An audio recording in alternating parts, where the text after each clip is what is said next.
Panahon na ng pagbabago, dahil sa ito ay kinakailangan tayo na magtulong-tulong, napaunlarin ang mahal nating bayan.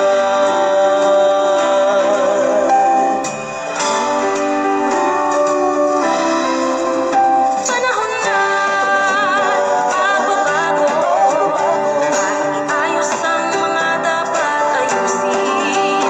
Dapat lang ating tungkulin ng bawat mamamayan dito sa atin.